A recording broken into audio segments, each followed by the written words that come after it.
So thank you very much. So it's an absolute privilege to talk about creativity. And today's tomorrow is creativity. With the advent with which machines are taking over the piece of work we're supposed to do, it's important that humans carve out the niche that we have left far behind. I strongly propose that humans are the agent of creation. There's nothing better than creation that we are supposed to do. We're not supposed to be as efficient as machines are, and in the fight that we have between humans and machines, eventually machines will take over. So, what I'm proposing to all of you today are the habits of highly creative individuals. What I use a phrase is habits. These are habits, the way successful people have a few habits, even creative people have a set of habits, and the way habits can be cultivated. My resolution to all of you would be that let us see if you can cultivate some of these habits. But even before I delve into that, I would like to propose a working definition of what is creativity. Because as students, employees, et al., we often confuse these two phrases, what is creativity and what is innovation. So let's start with creativity.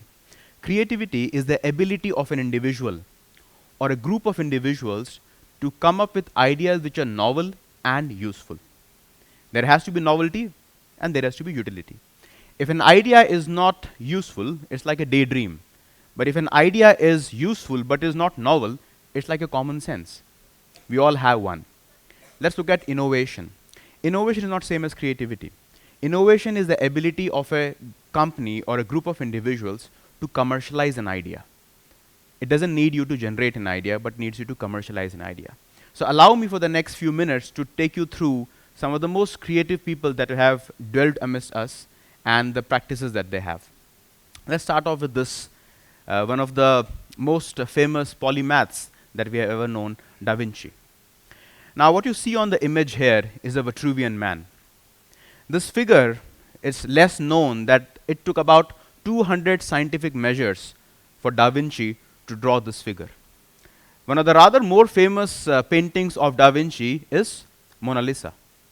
It might be very surprising to most of you that it took Da Vinci good 22 years to draw Mona Lisa.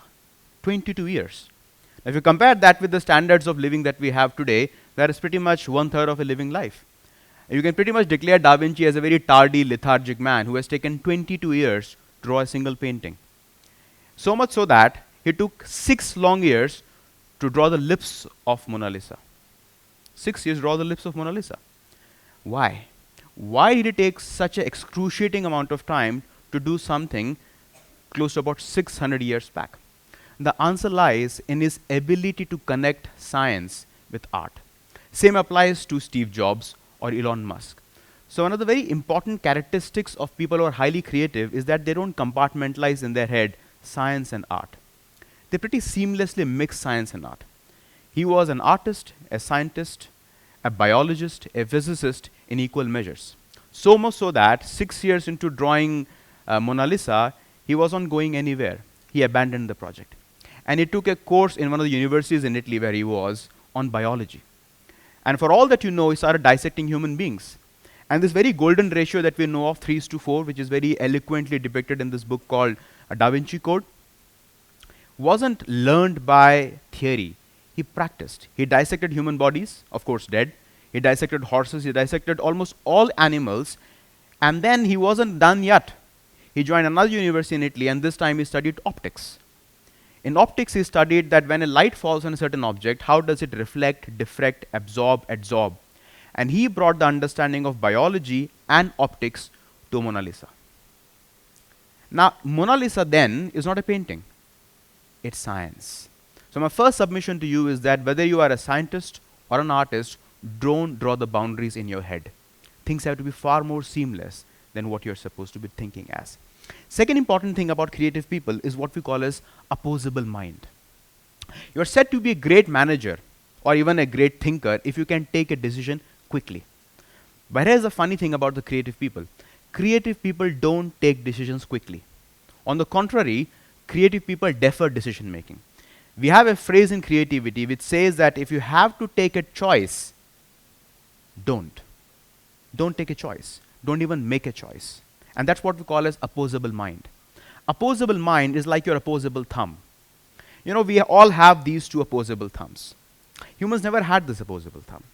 What happened to us was that through years of evolution, this this fifth finger over here started slipping. It didn't happen overnight.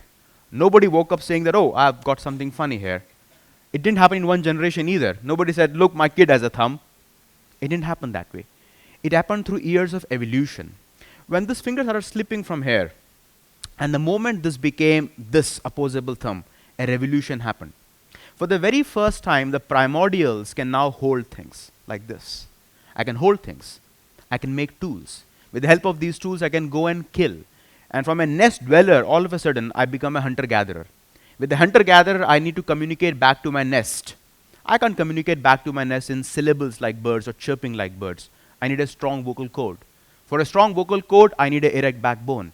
For an erect backbone, I need to be able to have a vocabulary storing mechanism, and that's what is called as neocortex. So if you look back at the evolution of human beings, it all happened with this very lucky accident called the opposable thumb. So the creative people have something called the opposable mind, which means that they can hold two very contrasting ideas in their mind simultaneously and choose none. It's not about choice making, it's about deferring the judgment. Steve Jobs, the poster boy, the late Steve Jobs, the poster boy of innovation, he wanted a cell phone that works like any other cell phone without a button. And for the first 6 months, his entire battery of brilliant engineers fought with him that, sir, at least give us 2 buttons. He said, no, no button. And now he must be turning in his grave with iPhone X coming without a single button now. And that's what we call as opposable mind. Don't take a decision unless and until it is required. Stay with the problem. What I mean by staying with the problem, I also mean sleeping with the problem. And for those of you who are married, you understand what I mean. Sleeping with the problem. So opposable mind is very critical when it comes to creativity. Another important thing is this. Now, have you ever imagined Albert Einstein playing violin, for God's sake? The only images that might conjure up in your mind about this man is either his tongue stretching out or some very unimaginable, unconceivable mathematical equation on the blackboard behind him. Playing a violin doesn't occur to us, isn't it? But less known phenomena is that he was an extremely good violin player. So much so that the recent studies of Albert Einstein's brain, and I'm sure you must be knowing that Albert Einstein's brain was smuggled when his autopsy was done. So the guy who was doing his autopsy smuggled his brain without any permission of the family. And when the family did the rituals, they realized that the most important organ is missing. So he dissected the brain into small pieces, shipped it to various people across US and Canada. With the advancement in the CT scans, they rebuilt his entire brain. And they realized something very interesting with Albert Einstein's brain. What they realized is that one of the sections of the brain of Albert Einstein was quite similar in its structure to the section of extremely good musicians. And then they started talking to musicians, extremely good musicians like Hans Zimmer, of the fame of Dark Knight. And when they realize that how musicians become great, they don't start reading the notes. They just don't refer to the notes at all beyond a point.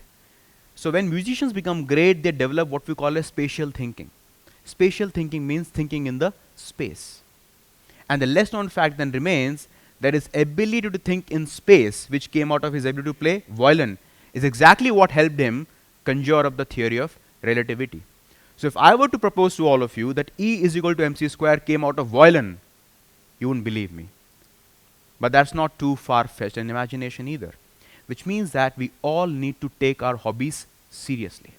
Let's go back to our childhood days. When did we develop hobbies as a child? Hobbies were developed by all of us to pretty much occupy the time. We had a good 8 hours, 10 hours between sleeping and perhaps going to that kindergarten.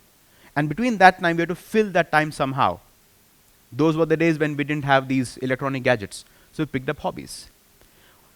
Then we had schools, and more recently we have jobs. What a job does is a job eats away into our hobbies. The fundamental difference here between a job and a hobby is this. A job is something that you do and you continue to do with a very clear external motivation, such as a salary, a promotion, incentives, or whatever else you have. Whereas a hobby is something that you do and you continue to do with a very intrinsic motivation. Now, what I'm proposing to all of you is that creative people protect their hobbies very ferociously. They protect their hobbies from their jobs. They protect their hobbies from the people who evaluate their hobbies. And these hobbies will be very useful when all of us will be retiring. By the time most of the students sitting before me will retire, the life expectancy in this country would be about 85 years. So you have actually 25 boring years in your life, between 60 and 85. Boring years when you would not have huge physical strength, when you can't go out, and that's where the hobbies will be very crucial to you. Hobbies do three things to you. First thing is that hobby gives you self-confidence. Because here is a point in time when you're not getting judged in comparison with somebody else. The second thing that hobby gives you is a new perspective. When you're gardening, when you're cooking, when you're painting, singing, dancing, for your own benefit, by the way, you shift your mindset. You shift your mindset from the problem zone to the solution zone, and still keeping in your mind the problem which you wanted to solve. And the third thing is that it allows you to have new connections. When you're part of a bike club, blood donation camp, gardening camp, Bharatnatyam club, etc., you end up engaging with people who are outside your work domain. And that is why you realize that maybe the problems that you are so grappling with have been solved already by somebody else in some other domain. So why not just learn from them? And that's why some of the most creative people are absolutely polymaths. They don't define their life by their titles or by their roles. They define their lives quite broadly. The canvases are drawn quite neat and quite broad. So have a hobby, and more importantly, protect your hobbies. Hobbies are very important in life. Go back to your childhood and you realize why. Another important thing about the creative class is what I call as latent inhibition. What you see on the screen over here is a very interesting gentleman by the name John Nash. There's a very fascinating movie made on him by the name A Beautiful Mind, which got our man Russell Crowe win the Oscar. And John Nash won the Nobel Prize in Economics for his work on game theory. I don't know how many have seen the movie, but the movie is an amazing movie, and I strongly suggest you watch that movie. What happens in the movie is a depiction of this man's thinking. He is known to be suffering from a mental disorder called schizophrenia. What happens in schizophrenia is that it manifests itself into two dimensions. One dimension is called paranoia. Paranoia means that somebody is conspiring against me, a bunch of people are going to kill me if I cross my 18 minutes. That's called paranoia. The second thing is called hallucination. Hallucination means start imagining. For example, what I'm doing right now is again a bunch of people listening to me intently. That's called hallucination. If you combine hallucination with paranoia, that becomes schizophrenia. Now the interesting thing is this. For many years, scientists had this very fascinating finding. The finding was the brain mapping of people who are schizophrenic is quite similar to the brain mapping of people who are highly creative. Now how is that possible? Does it mean then that the people who are schizophrenic are bound to be more creative? Or worse still, does it mean that the people who are highly creative are bound to be schizophrenic? Which is a very disturbing thought, isn't it? There is a correlation, but there is no causality. One doesn't lead to another. Both of them perhaps work together. Recently, there was this very interesting research paper that came out in one of the magazines. And this figure popped out in the research paper, what you see on the screen. Allow me a minute to explain this figure to you, and this will be quite an eye-opener to all of you. It was to me, actually. What you see on the screen are two categories of people. One with a moderate IQ and one with a very high IQ. Let's look at IQ. What is IQ? IQ is your mental age divided by your chronological age multiplied by 100. That's your IQ score. Mental divided by chronological into 100 is IQ score. Generally, IQ score ranges from about 100 to about 160. Anybody about 160 is called a genius. Anybody below 100 is called mentally retarded. Most of us have an IQ of about 110 at home and 1.5 at office. Depends on the designation, however. And 110 at home also depends upon if you are married or not. Having said that, pay attention to this particular image. On the y-axis, you have something called Creative Achievement Score, which also suggests that yes, creativity can be measured. Like intelligence can be measured with IQ score, even creativity can be measured. And how the creativity part can be measured, that's for some other time and some other day. But remember this one important thing. So two set of people, moderate IQ about say 110 and high IQ about 150. And then you're trying to measure their creative scores. You have two cohorts, one with a high latent inhibition and second with a low latent inhibition. Let me explain this to you. What is latent inhibition? We all have inhibitions in our life. Inhibitions hold us back to express, hold us back to listen, put constraints onto ourselves, which does not allow us to be free and express ourselves. What this image shows is very interestingly that the people who have a low IQ, now pay close attention to all of, and especially the parents amongst you, the parents or maybe tomorrow's parents, today's tomorrow. The people with a low IQ score are far more creative than the people with a high IQ score, provided their inhibitions are low. Which means what? Which means that between intelligence and attitude, it's attitude that matters and not intelligence. If I tell this to my dad, he wouldn't agree. Because all his life and all my life, the only thing he focused on was how good am I scoring in school? Intelligence. Now when my teacher walked into my classrooms, this is what she asked me, that, hey, Pavan, what is 5 into 2? And the answer was 10. Had my teacher asked a slightly different question this time, not what is 5 into 2, she would have asked me, Pavan, tell me, what are the various ways I can come up to the number 10? The answer could have been, and all of us would have started yelling out actually, the answer could have been 5 plus 5, 5 into 2, 2 into 5, 10 into 1, 11 minus 1, 9 plus 1, 8 plus 2, 13 minus 3. You see, the moment I change the question from one answer, which is 10, I have so many answers. So what is more important is not the answer. What is more important is the question. And more so in the Google economy. In the Google economy, I don't need to know the answer actually. I just need to know the question. What's my search phrase? That's more important, because there are zillions of results that Google is throwing at me in milliseconds, and I'm not even willing to go beyond the page number 1. And that's why questions are very important. And having low inhibitions are very, very important. Don't be so critical about what others are saying. It's perfectly okay. It's absolutely okay. Because I know for a fact that if you give too much heed to people around you, possibly you're not paying attention to yourself. And somebody said it very rightly, that the recipe of success is not known, but the recipe of failure is your intent or your desire to please everybody around yourself. So have inhibitions low. It's okay. If you are going to a room, going to a conference where people are completely strangers to you, it's okay. If you're talking about something where you are not sounding very intelligent, it's okay. It's absolutely okay to have the mind of a child in the body of an adult. And believe me, this will do a lot of good to all of us. So have inhibitions in control. Don't have a very high level of alertness. Your alertness has to be low. You should be open to small stimulus around yourself. Small things. Start enjoying small things and start drawing connection on small things. And that's very critical in my opinion. Another important thing is taking half chances. He is my role model, MS Dhoni. And I really wish one day he watches this video. Me praising him.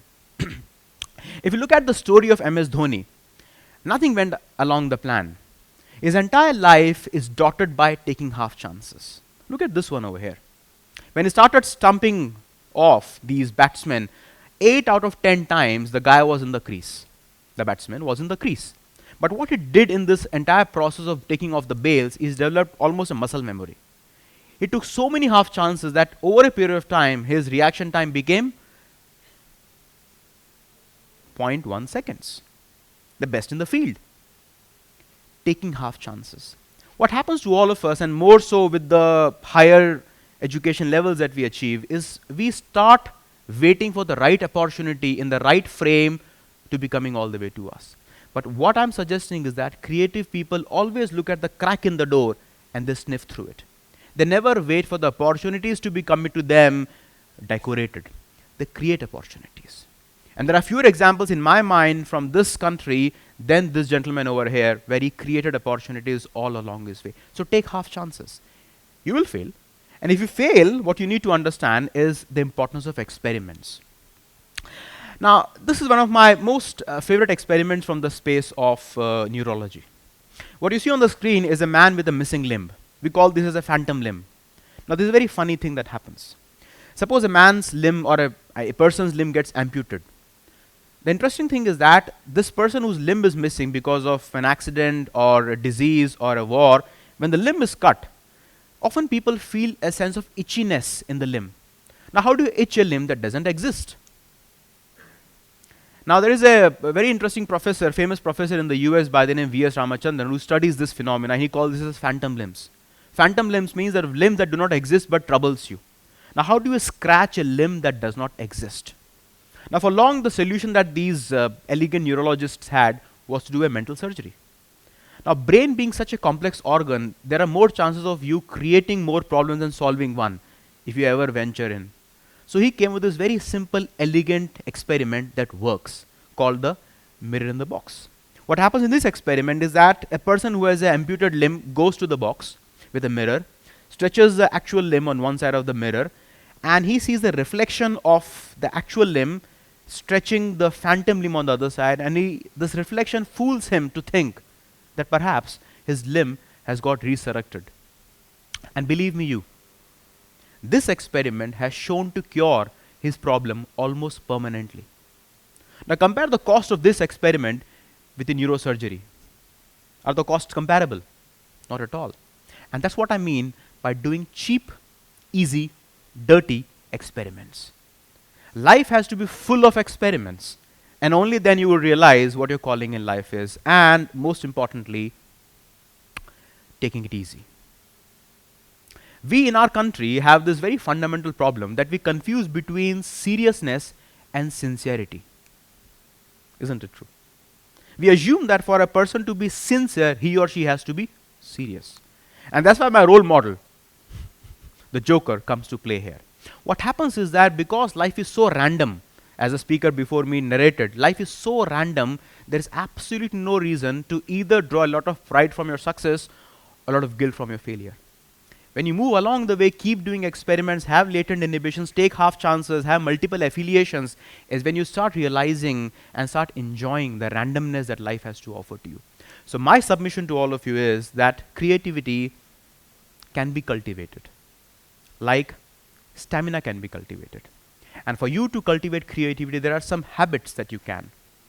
My request to all of you right here is that if you can pick up one habit, or let me call this as one hobby or one practice from this list over here, that will make my narrative worth talking about. So thank you so very much, and have a good day ahead.